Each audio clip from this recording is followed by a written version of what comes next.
Welcome to Supertalk, the podcast that scratches your superhero itch. Just two suburban dads nerding out over superhero stuff on the small screen and the big. Buckle up, people. Enjoy the ride.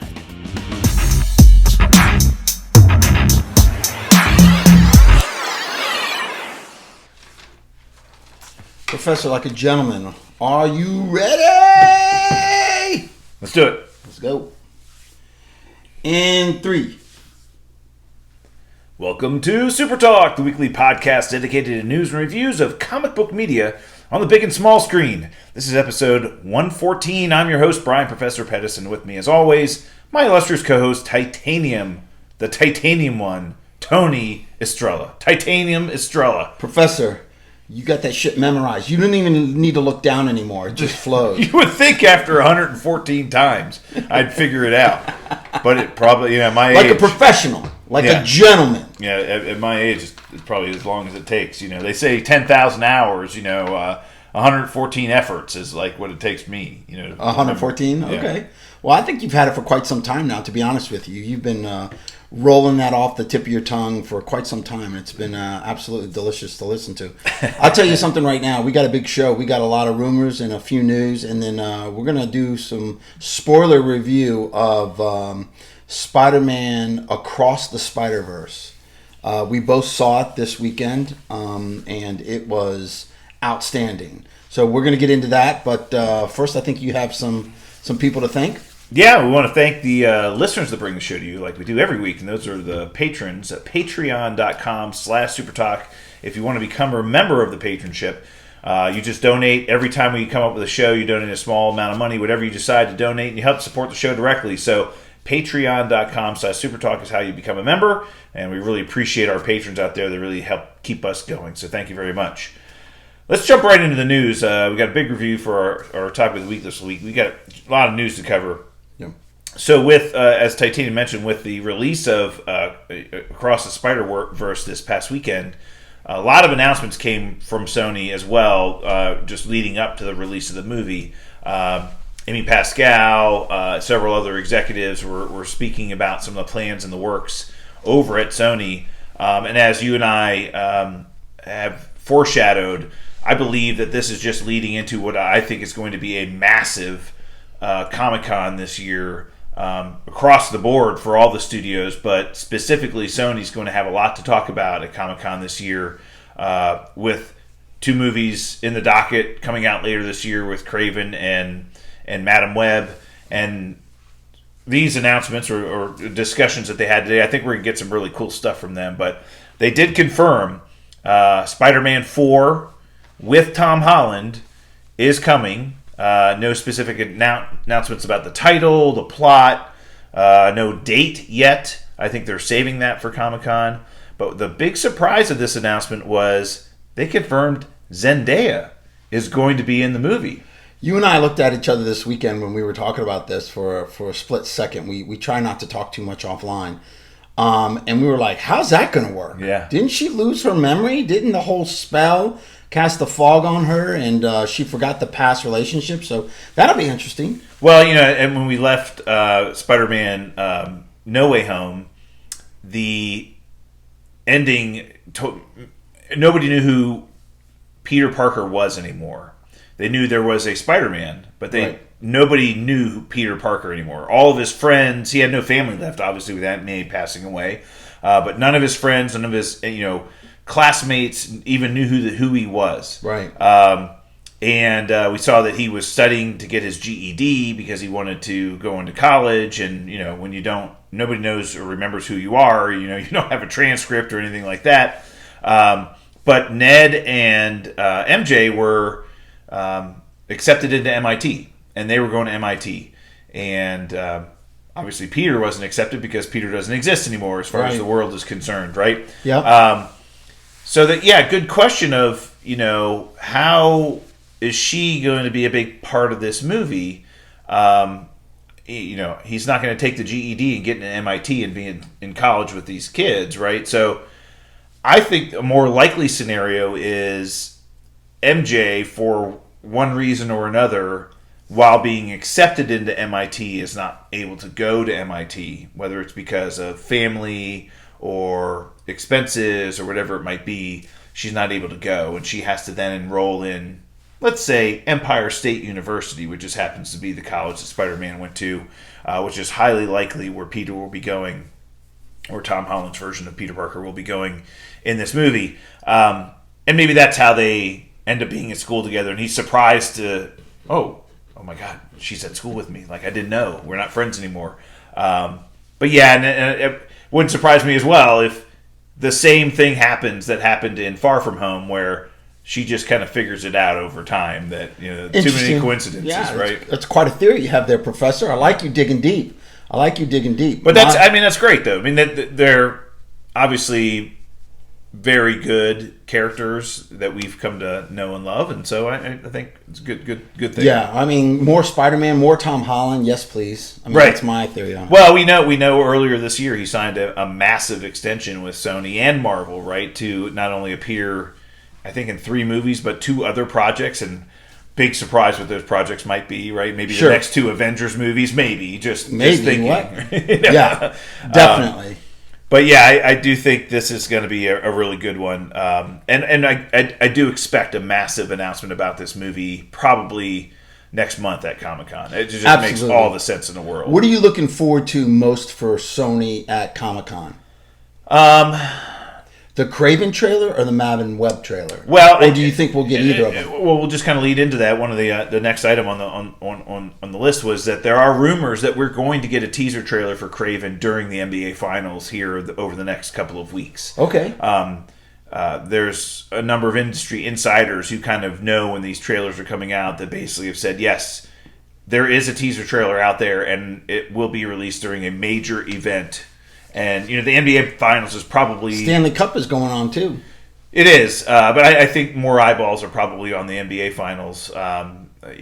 Whether, your fandom leans one way or another, but it's just the way it is. I think it would likely be like a halftime of an NBA Finals game. But we're probably going to get a teaser here shortly. But then a full trailer maybe next month, right, for Kraven. Yeah. I'm excited to hear date and potentially other co-stars and potentially who the villain of Spider-Man 4 is going to be. Again, lots of rumors out there that he may be getting the symbiote with the black costume and lots of other things. And so are they leading into a more traditional Venom story with his character now, leading up to Secret Wars, which would make a lot of sense there. So I'm looking forward to that. I'm looking forward to... learning more about the Madam Web movie. I mean, again, we got some confirmation that it's an origin story. Yeah, it's all about about Spiderverse and all the a lot of different versions of Spider characters that will be in this movie. Who's the girl from Euphoria? Who's Sydney Sweeney? Yes, theoretically, or supposed to be confirmed as Spider-Woman in this movie. Yeah. And there's been multiple versions or editions of Spider-Woman in the comics over the years, but I don't know how old she is, but I think I can say she's a smoke show. She too young? Oh no, she's in her mid-20s. So smoke show. You're good. Yeah, absolutely. As long as it's legal, absolutely smoke show. Yeah, yes. Absolutely. But so she's again now almost somewhat confirmed that she's playing Spider-Woman in the movie. Yeah. So I want to see something about that. Like, what should we be expecting, and how does it tie into other teaser things? Would be fantastic. Yeah, and how's it tying into what Sony's got going on? Right. Again, Kraven, from what we understand, is really going to be kind of a standalone project and leading into a bunch of other things, but we'll kind of see there too. That'll be interesting. Yeah, I want more information about those two. And with Sony riding high right now, they have to be excited about the future. Yeah. That doesn't say that these movies are going to be great by any stretch, but we'll see. Yeah, and again, some of the success is leading to some of these other announcements. Again, one of the things they announced was that they are working on a live-action Miles Morales project. Whether that's bringing Miles Morales into the MCU with Tom Holland or a standalone Miles Morales movie that's Sony specific. Not a lot of details there, but they have basically just said, the popularity of this character has caused us to go forward with a live action version of this character, which we all want. Yeah, we all want that. I mean, absolutely. And the fan casting is off the charts already. I mean, it's unbelievable. And even some actors have come forward like, hey, come on, Sony, give me a call. I'm waiting for your call. I'm ready. I could be the mom. That kid from Blackish, Miles Jones, I think his name is. Right. He's already starting to campaign. And to be honest with you, that's who I would imagine playing Miles Morales. Yes, He'd be absolutely perfect. So, I'd like to see that. And I'd like to see him play it. I think he's a great little actor. He's young enough. He's 18, I believe he is. 18, 19, somewhere around there. And that'd be awesome. That would be the right move for Sony to move in that direction. Yeah, and I think when Tom Holland was cast, he was in his early 20s, and now he's pushing 30 at this point in time, right? Now he still skews young, can play young, a younger character. Looks young. Yeah, looks young, very young. But I think, gosh, it's got to be really tough for Hollywood to really hire a legitimate 15, 16-year-old kid who's got the acting chops and the experience and the know-how to take on a role like that. So you kind of feel it's got to be somebody in their like early 20s kind of playing a younger character, right? So yeah, I would think so. I still think this kid would be perfect. I think he's 18, 19, so yeah, we'll see what they do, but that's far off, I think. Yep, and then another thing that they mentioned was that they, the popularity of Spider-Gwen or Gwen Stacy, she's called Spider-Woman in the movie, but her version of Spider-Man, the Gwen Stacy version, they're working on a animated either movie or project featuring her as well, and obviously she's become a very popular character because of these movies too. So, look, they, like you said, Tony, I mean. They are milking the spider bone as much as they can, right? It's like they're taking every dime and dollar they can from the Spider-Man agreement they've signed years ago. And don't hate the player, hate the game. No, I don't blame them. Well, and again, I don't blame them. The fact that the sharing agreement's in place with Marvel gives us kind of the best of both worlds, right? Sony can kind of go off and do their own things and develop projects and movies around the side characters, but we also get to see Spider-Man in the MCU, which is like the best, Now, the big question will be, how many of these Sony characters end up in Secret Wars? Right. Not only the Sony characters that are in this Spiderverse that they're kind of building with, the Venoms and the Morbius and the Cravens and whatever they're doing, and Madam Web and all this. How many of these people are going to be in Secret Wars, if any of them? And then how many of the characters may be in, the animated, like Across the Spider-Verse and Beyond the Spider-Verse are going to be in there, or is that possible? But the fact that we're asking the question is really cool. Yeah. Could it happen? Probably, if they wanted it to. The fact that now it's a reality and a possibility, the reality is that they've introduced some of these characters in the animated show, and it was very popular, done very well. So, the possibility is we did have an unofficial MCU crossover in the movie, which we'll talk about later. So, not only a verbal reference to an MCU movie, but also a visual and physical appearance by an MCU character in the movie. So, which we'll talk about. But yeah, all exciting, good news, all fun stuff, right? You dropped this on me today, and I kind of did see some of the same news, so we'll report it. There are reports out there that DC has tapped the Flash director, Andy Muschietti, to direct Batman: The Brave and Bold, right? So this is the next Batman film in James Gunn's DC universe that he's building, Batman: The Brave and the Bold, and seems Andy Muschietti's got the job now, right? And Damian Wayne, apparently Batman's son, is going to be a part Damian of Wayne. Damian Wayne going to be a part of this movie, and that comic book run and storyline is fascinating, really cool. Trained assassin, Bruce brings him back, tries to unwind his mind a little bit. I think that's going to be fascinating. I think he's the guy to do it too. I'll be all in after I see the Flash movie. Yeah, I can't wait. Great. again, I'm excited for that because the Damian Wayne character is probably one of the most complex as well as the most interesting versions of Robin that ever was. Right.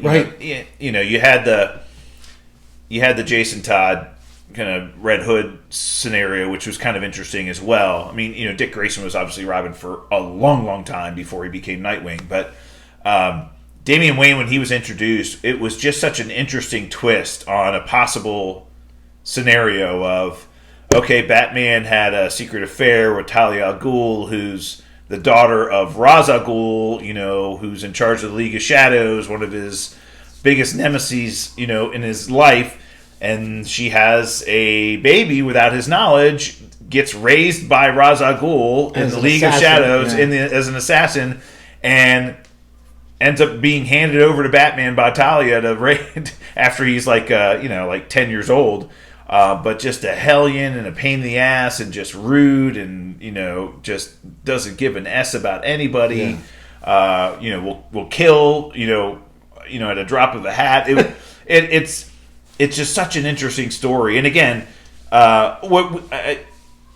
we were talking about Comic-Con earlier with Sony, but I think DC has such a huge Comic-Con in store for them as well. I mean, obviously, we got James Gunn's announcement about the future of the DC Universe earlier this year, which was fantastic. But it really just kind of gave a broad painting of kind of what they're... Now we can get into specific details about projects. Like, can he really kind of talk about, his Superman project? Can he talk about, that, what he's writing and the plot and everything else? Can he talk about The Brave and the Bold now? Can he get into some of the TV series that are going to be coming out surrounding those projects?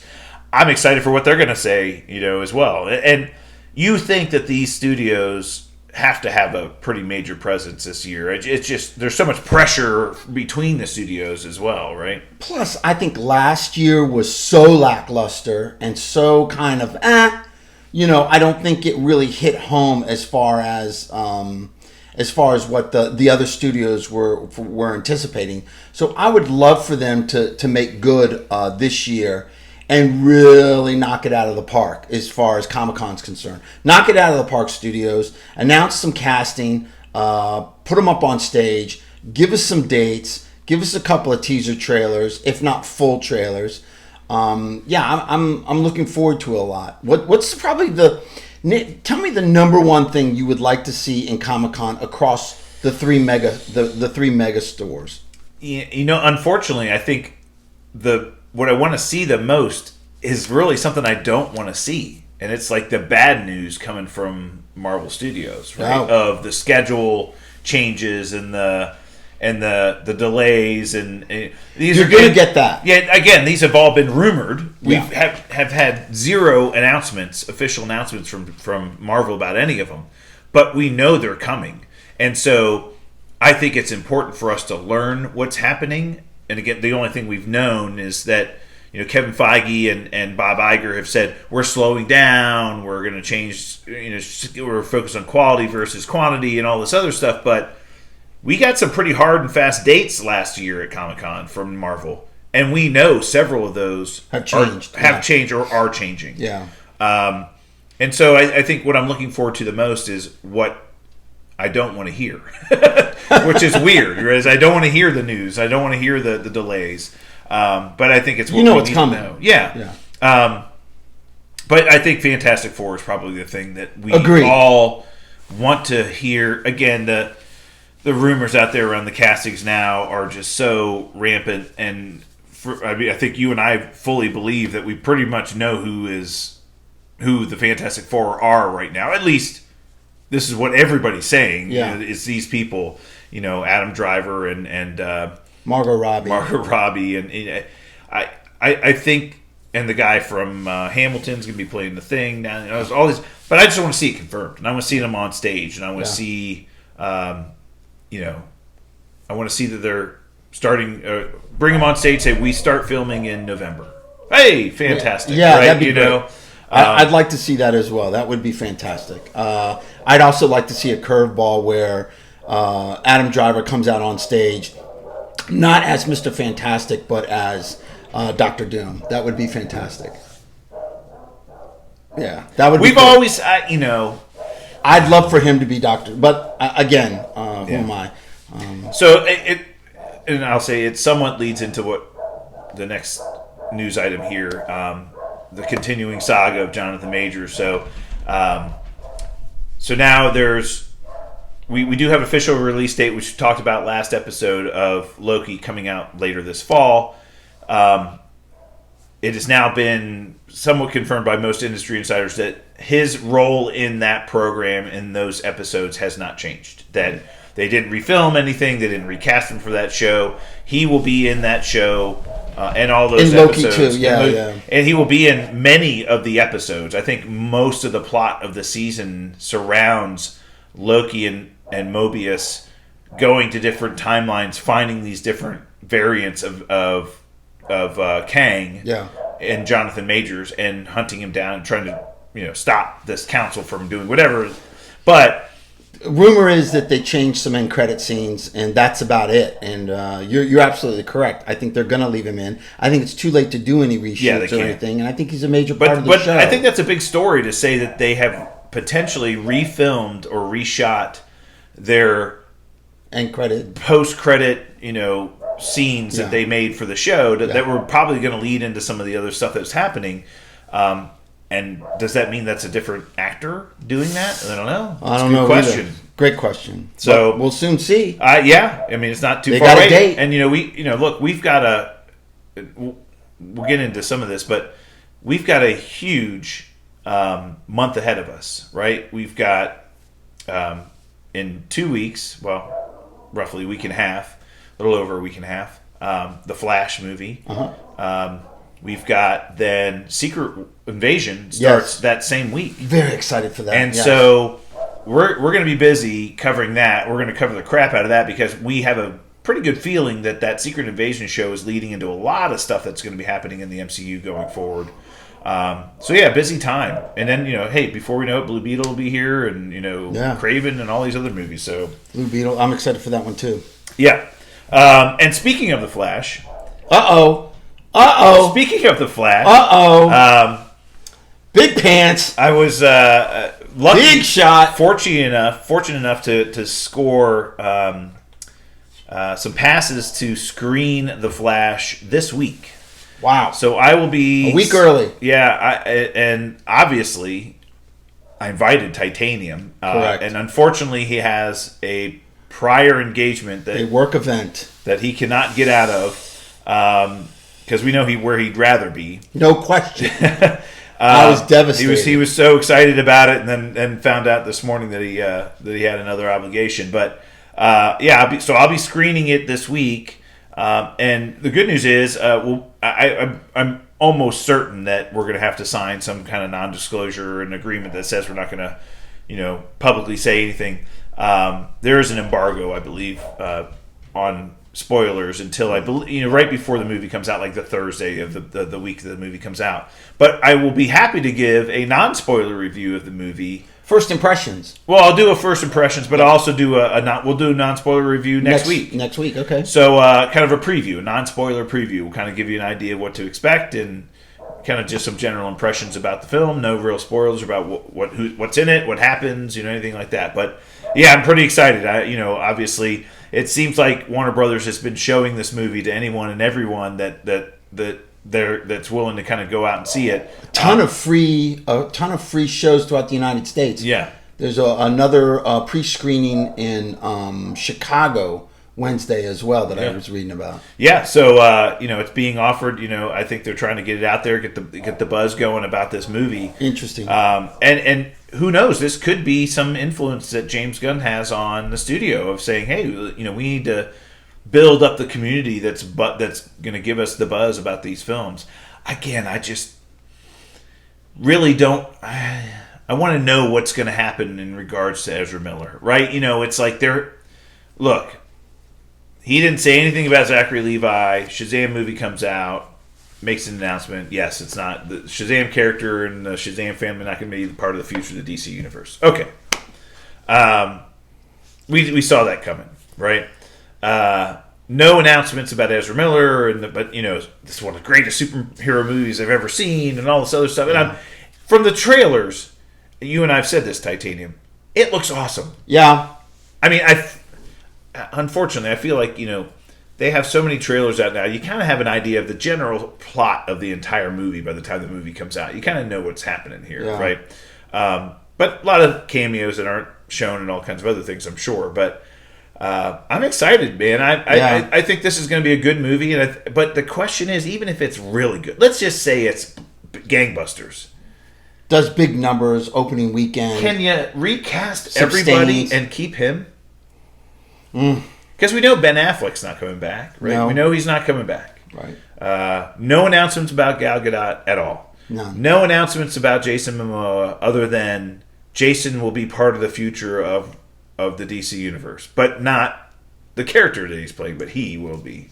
And don't forget, we have an Aquaman movie coming out this year. December. Has anybody even heard No anything? trailer, nothing. They've gone dark because he's in that X10, is it? Yeah. Fast X? Fast X. Fast X, yeah. Fast X. So they've gone dark completely on Aquaman. Nothing. It's quite shocking, and I don't know how you keep it. Well, again, I really don't. That'd be another thing I would expect them to highly promote at Comic-Con. But again, the strategy has been thus far, don't shoot myself in the foot before the movie comes out and say, oh, there's no future for Ezra Miller in the DC universe, right. But go see this movie, it's fantastic. You're not going to do that. Not right? going to do that. So it'll be interesting to see how this kind of pans out. But I'm excited to see the movie. Special effects look great. Quality looks great. Plot is kind of a pseudo Flashpoint plot. I know they've changed a few things in featuring Supergirl versus Superman and all kinds of other things. And hey, I'm looking forward to it. So I'll get to see it this week. I'm excited, and I'll get hopefully. Again, who knows? I'll stay in the line, and I might not be let in. Who knows? But they should see who I am and let me in. Right? You better represent. Obviously, the professor from Supertalk. Oh, wave you! Come on in, professor. Come on up. Cut the line for the professor. Anyway, so we'll see how that pans out. All right, well, let's get to the top of the week this week, brought to us by our friends at Studio GG Studios. Home of the main band, Corn on the Cob. Boys. G. Good time down there at South Carolina. Did you spend some good time with them down there? Did some fishing. Over Memorial Day weekend? The goat was a mystery. I didn't hook up with the goat, but I did go by the studio, and it's just fascinating. It's just absolutely fascinating. But the goat was picking his daughter up from college, and I didn't get to see him. Very sad about that. But, the year is still long, and I'm sure. Yeah, I thought you were supposed to record some content while you were down there. I was going to, but we did not get a chance. Again, the studio was very busy, and I couldn't get in there. And the goat was, picking his daughter up from college again, so I didn't even get to see him. So, hey, man, family gets in the way of fun sometimes. Right? Absolutely, and work gets in the way of my Flash movie preview. Damn it. All right, well, our topic of the week this week is our review of Spider-Man Across the Spider-Verse. And as Titanium mentioned, we got to see this last week, over the weekend, and it was great. I mean, overall impressions, they just hit another home run with this movie. I mean, character animation, storyline, I just thought it was really well done. Writing, storyline, character. I mean, it was a home run for them. It was really good. I thought it was. I think it was just a little bit better than Into the Spider-Verse. I'm going to reserve my opinion about that because I would say right now I don't think this movie's better than the first one, but in combination with the next one, it might be. Because it's only kind of half a story. Yeah. And that's what I mean by that. Like, it's like, before I know how it ends. Even though it was part one and part two, I still think it stood on its own pretty well. Yeah. It really did. I think it stood on its own pretty well. But the writing was spectacular. The way they explained the multiverse, or their Spiderverse, was unbelievable. I thought it did so much of a better job than Doctor Strange and the Multiverse of Madness. Loki season 2. Loki season 1, I mean. Loki season 1. Way better than that. Than He Who Is Not Named. I thought they did a much better job at describing that and the way they presented it. Now, granted, This is a movie, so I'll put it in the movie category.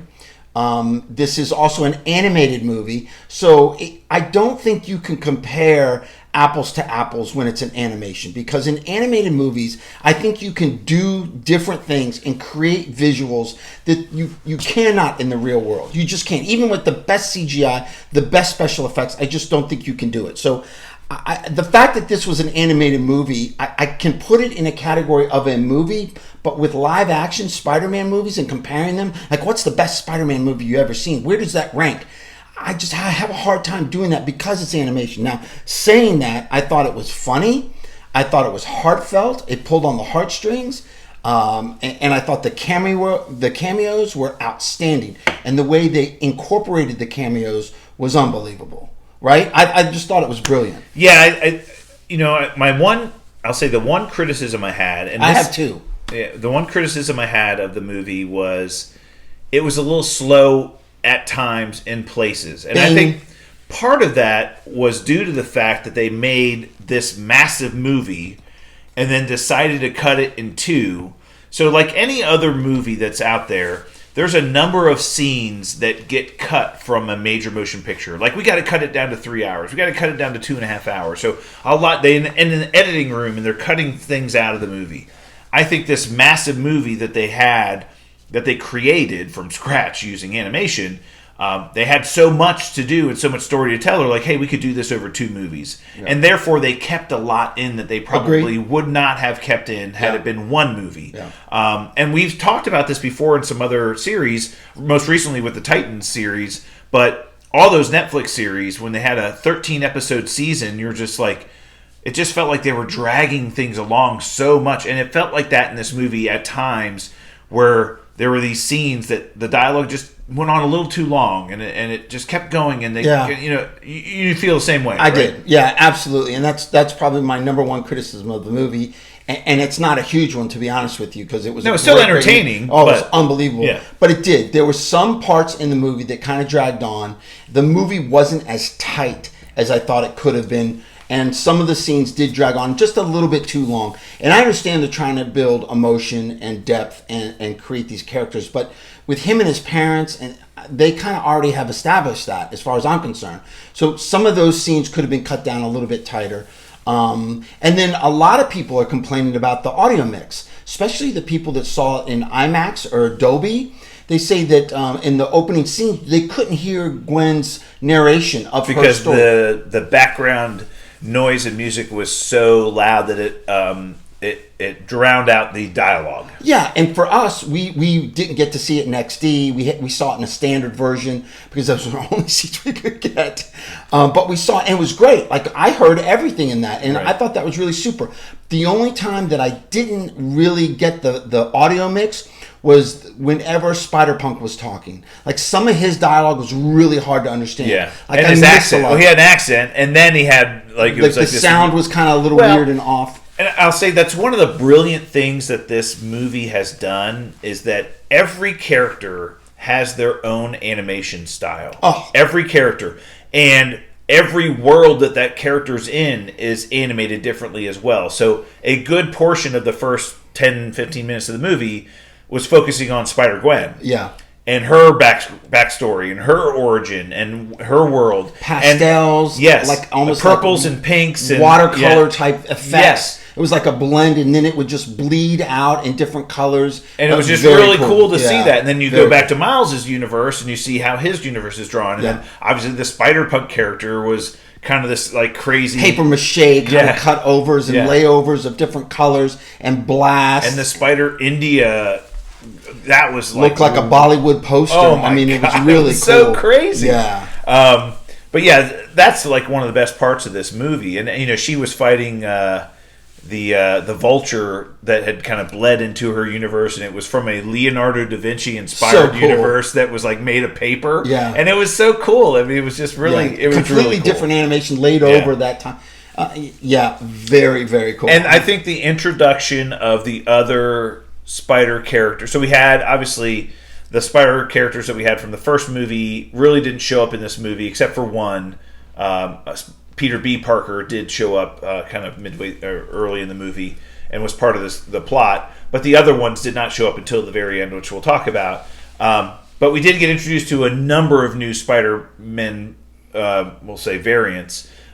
Some very much so. And women, yep. Yeah, Spider-India, huge. Spider-Man 2099, right? Huge part of the plot.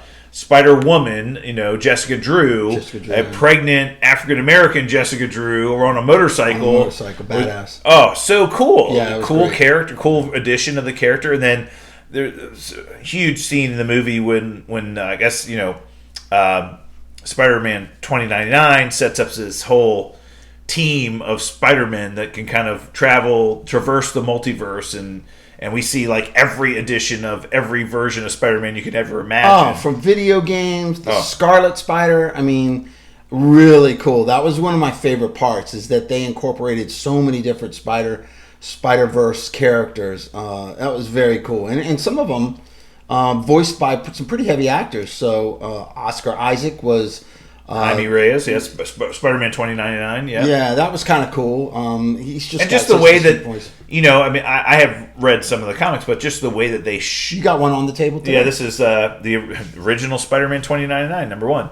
But the way that, he doesn't have the ability to stick to walls like other Spider-Men do. He has talons on his fingers that he basically... digs into the wall. That's how he clings to the wall. He actually digs into the wall, and then his webbing is energy based, and so it comes out as as this red laser, and it kind of wraps around. So cool. It was just really well done. Visually, it was stunning. It really was. And again, it all falls back to good writing and a good story. Yeah. And it really was a very interesting, engaging story with a lot of emotion and some pretty big laughs. I mean, I kind of chuckled out loud a couple of times. I mean, it was funny. So. Yeah, so we can give a brief plot synopsis. We'll go through every detail, but I think the movie starts off with Gwen in her world. She's struggling with the relationship with her father. We hear about her origin story, which she mentioned previously, that she lost somebody in her universe, and it happened to be Peter. Peter Parker was like her best friend. And in her universe, it turns into the Lizard, and she ends up killing him accidentally, trying to save a bunch of people from him when he turns into the Lizard. And her father, who's the chief of police, sees her as Spider-Gwen standing over the body and assumes that she killed him. So we go through that whole scenario of like, you killed. We're gonna find your best friend's killer. I'm gonna find that female Spider-Woman person, and so she's struggling with that and just really having a hard time. As he's dying, he says, I just wanted to be special like you. So that was motivating him. That was the motivating reason for him to create the serum that made him instead of Kurt Connors, it ended up being Peter Parker that creates the serum. Well, and he had been bullied and picked on in school, and he felt becoming the Lizard was a way, because he was actually attacking the bullies that had been picking on him in the school. But just tragic, and she's just really struggling with that.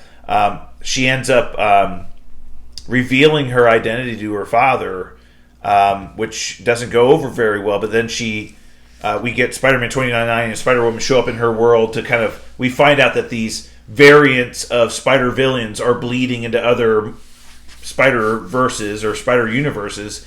And Spider-Man 2099 has created a team of Spider-Men and women to go wrangle these variants that have bled into other universes and bring them back to where they're supposed to be. Yeah, I mean, Aquaman has created colliders in a lot of these other universes. And the original collider that was in the first movie was the genesis of this problem. Right. But then they found out that these colliders are being created in all kinds of multiverses, and that's where they're going to try to stop them early before they get activated. Yeah, really cool. Great storyline, really.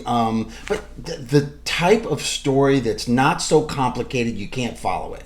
I think it was really straightforward. It really was. And the way they explained the Spider-Verse, the multiverse, was so much smoother. The transition was so much better. Well, we didn't even get that till near the end of the movie. We didn't understand all this because, Spider-Gwen gets brought onto this team that Jaime Reyes has, and we go. Then we see Miles, right? We get back to his world. He's been Spider-Man for a while now, become famous. People like him. He's working with the police, quote unquote. We see some of that happening. But we also see Miles trying to get into college, and he's been trying to get into Princeton, but his parents don't want him to leave Brooklyn and all this other stuff. But he's fighting this villain, the Spot, which we've seen in the trailers, who is a very brilliant scientist, but I think a very good addition of a villain for this movie too. Kind of brings the plot, kind of centralizes the plot around a villain. He doesn't know how bad this villain is and will be until much later, but it really was just that whole scenario, him fighting the Spot and then having to go in and meet with a school counselor and then having to go back out and fight the Spot. It was great. And how the Spot was created from the first movie. He was part of a scientist. He was on the Alchemax team. He was on the Alchemax team. He actually hit him with a bagel. Remember that? He hit him with a bagel as he was escaping with the hard drive. And then later, when the collider exploded, that's what affected him. Some dark matter got splashed onto him, and he became the Spot. Well, we also found out that he was responsible for bringing this spider that bit Miles into our universe. Right. It was from another universe, and he brought that spider into this universe, and it was the reason why Miles became Spider-Man. Was because that whole storyline about how the spider, the Arkman Spider 42, that whole storyline was great too. I mean, so creative. How that spider. I always wondered that from the first movie. Like, so where did this spider come from? And isn't there already a Spider-Man in this universe? And there was, and he got bit by a spider. So where did this other radioactive spider come from? They tied it all in. It was brilliant. But it really was a brilliant plot move, right? Tie up a lot of holes from the first movie, incorporate a lot of existing things that happened into this. It's just so well done. Yeah, it is. And then Gwen ends up showing up, and she's bored. She misses Miles, and kind of takes him on a little bit of an adventure, or she has to go on her own adventure, and he ends up following her and going into the Spider-Man India universe, which it really just so well done. I mean, again, we don't want to get too far into it. Go see the movie, folks. It's really cool. But at the end of the day, he ends up meeting Jaime Reyes and the whole Spiderverse team. And as you mentioned, we get a whole explainer for what is the Spiderverse, what is the Web of Destiny. Oh, Miguel explains it all. Yeah. And he is kind of the leader of the whole Spider HQ. Very cool, yeah, and great explanation. Wow, he was a badass. That guy. We also find out. Do you think he's right in what he's doing? He's trying to preserve these. How cool was it? They called them canon events, right? Right. Well, yeah, exactly. He said there's certain events like everybody loses somebody. And they were saying like a police captain dies in every universe, and it happens to be we saw the Andrew Garfield version of Spider-Man standing over Dennis Leary, who was Gwen Stacy's father, the captain of the police, right? This happens in every Spider universe. A police captain dies. We all lose somebody. And we saw Tobey Maguire standing over Uncle Ben. That was cool. Right. And there was a mention of Tobey Maguire, right? Right. Not Tobey Maguire. Tom Holland. Tom Holland. Yeah. He said something about, I don't even want to talk about Doctor Strange and that nerd what they did from Earth 1199999 or whatever. Why do they call it that? That's weird. So back in the day, when there were these multiple editions or versions of Marvel stuff going on, they used Earth 19999 to be kind of like, and this was back when there was Marvel stuff in the movies, and there was the comic books. Comic books was always Earth 616, and the Marvel, it wasn't the MCU yet, but it was like the Marvel universe was always Earth 19999. Oh, I get it. Okay. And so, but Kevin Feige then, with Doctor Strange and the Multiverse of Madness, kind of canonized the MCU as Earth 616. So it's just weird the way that they use this.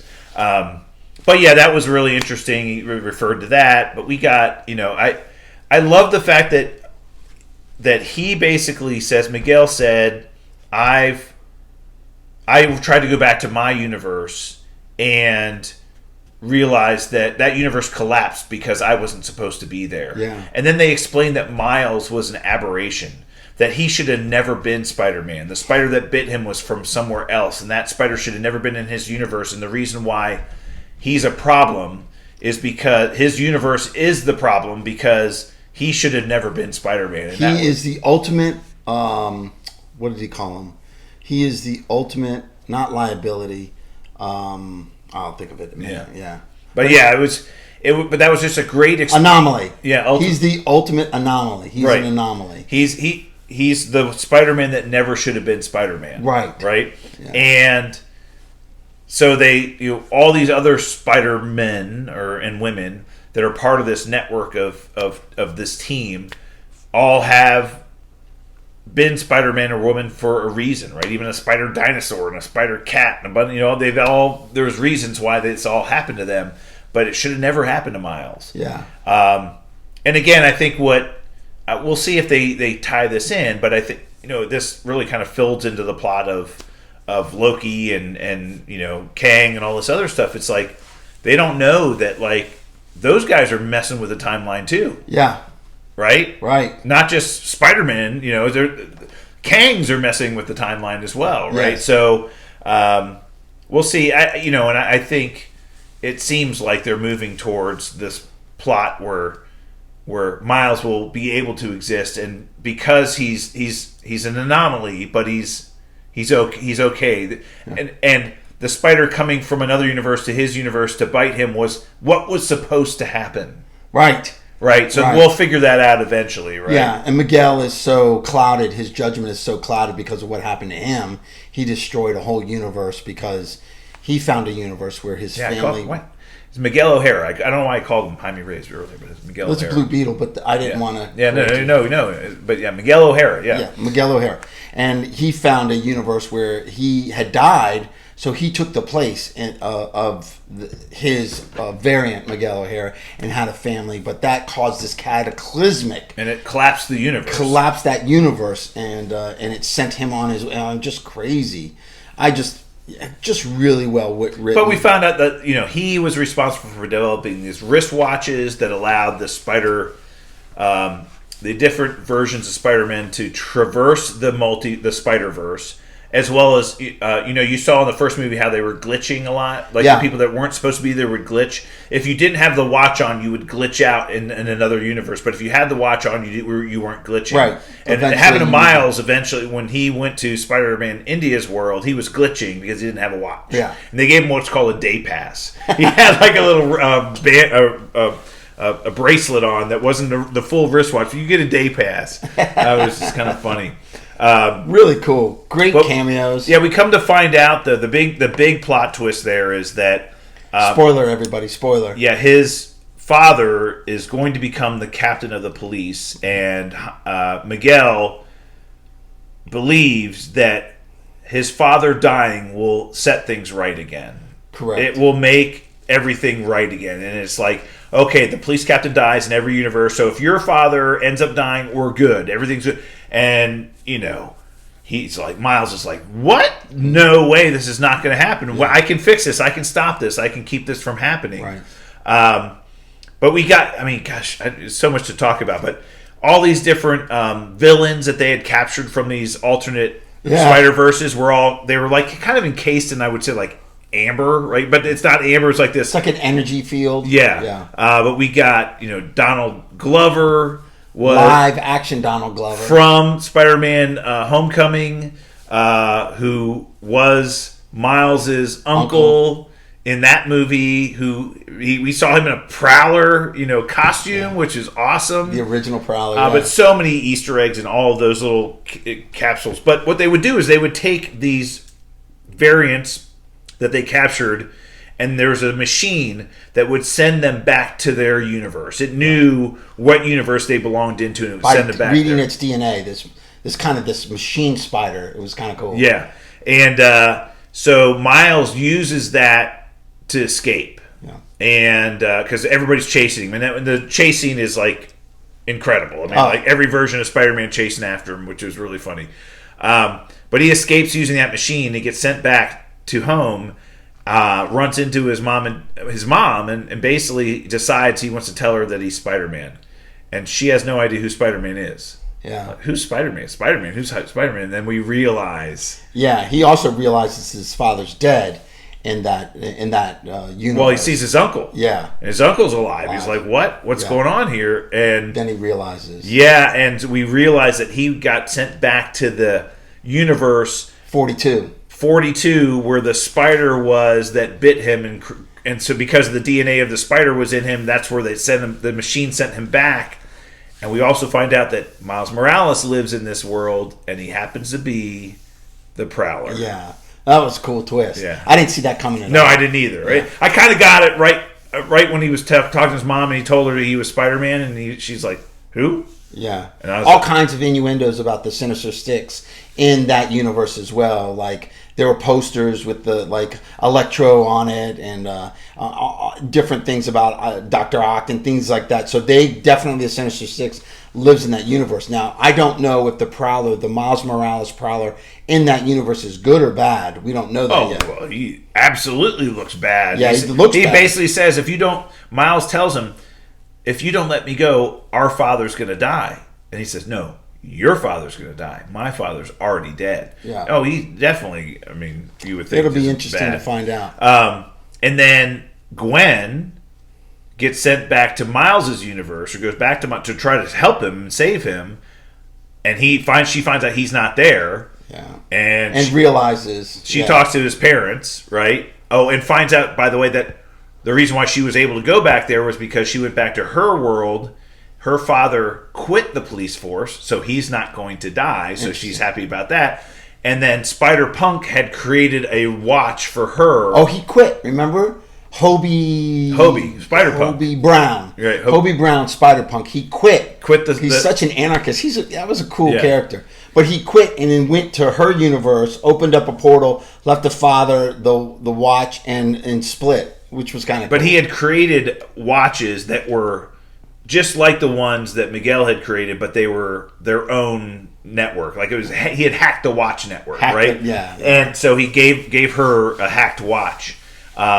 And then the ending was pretty crazy, right? Yeah. So we find out she knows he's in trouble. She knows he needs her help, but she's like, and at the beginning of the movie, I guess we have to talk about this. She's in a band playing the drums with 3 other girlfriends. She's in a band called the Mary Janes. Called the Mary Janes. It was awesome. But she quits the band at the beginning of the movie. Yeah. And she's like, I always wanted to be in a band, but I just never found a way to fit in. Well, then, what does she say in the end? I got my own band. Yeah, that was cool. I was able to put together my own band, but what does she do? She goes back and gets a lot of the characters from the first movie. Yeah, Spider Noir, Spider Ham, and some additional characters. She's got Peter B. Parker, Spider-Man India, and Spider-Punk. And Spider-Punk. So she's basically put together a team of her team, like help Miles. All the Spider-Man editions from the first movie, plus Spider-Man India, Spider-Punk, and so they're all going to help Miles, right? And awesome, yeah. And then the virtual Spider Girl that was there in the headquarters, she was on that team too. I don't know. She was? Yes. The virtual girl that Miguel's? was there. Oh, no. No, not Layla. His assistant, his virtual assistant. The girl who wore the VR glasses. Yes. She was cool character. Yeah, Spider. It's like Spider Node or Spider something. It's a computer based. Yeah. That was cool. So I'm excited to see it. That was great. And Spider Bite. Spider Bite. Yes. Spider Bite. Spider Bite. That's it. Yep. All computer generated, VR generated. Yeah. That's awesome. But I mean, again, the movie ended very complete. I felt pretty satisfied. Now I saw no post credit scene, by the way. No post credit scene, so don't stay. So the ending is basically effectively the post credit scene. Yeah. And my son didn't know it was part 1 or part 2. So he's just like waiting for something to happen, waiting for it, and then it ends, and he's like, "What the fuck? I mean, what? What's going on?" I was like, "Oh, you didn't know it's part 1 or part 2? There's going to be." He goes, "No, I didn't know that." Well, now we got to wait 3 years. I said, "No, actually, next March, beyond the Spiderverse, it's going to be called Beyond the Spiderverse, comes out in 2022. So you only have to wait a year. It'll be out next year. 2024. I'm sorry, 2024, right. I'm going backwards. Yeah, so it comes out next March. Currently on the schedule for March of 2024. Again, I mean, Sony could potentially change this. But yeah, the movie's already in the can. They've made it. Very similar to Infinity War and Endgame. Very similar to... God, what other movies did they film back-to-back? The Matrix... Reloaded and Matrix Revolution. I think Secret Wars will be 1 and 2, right? Potentially. They're talking about that. Who knows? But I remember when the second Matrix movie came out, the next one came out like the next spring. It was only like 6 months later. It wasn't like a whole year. And so we're getting this less than a year later. Again, Sony could change the schedule, but yeah, I mean, I wouldn't be surprised if we get a teaser for this movie, Beyond the Spider-Verse, at Comic-Con. That'd be great. It's already in the can. I mean, why not wet the whistle of the people that just saw your movie, you know? I think they'll wait, but yeah, why not? Great movie. Really good. And who knew Spider-Man Across the Spider-Verse would be a mermaid killer? Yes. But hey, you know, what I'll say is that, you know, I don't think we've talked about the superhero saturation or whatever, right? Hero saturation, fatigue, superhero fatigue. That's what they call it. I don't think we've got Spider-Man fatigue quite yet. I mean, we could get there for sure, but I do believe the Miles Morales character is compelling, interesting, deserves live action, should be in major motion pictures. Really, really cool character. Yeah.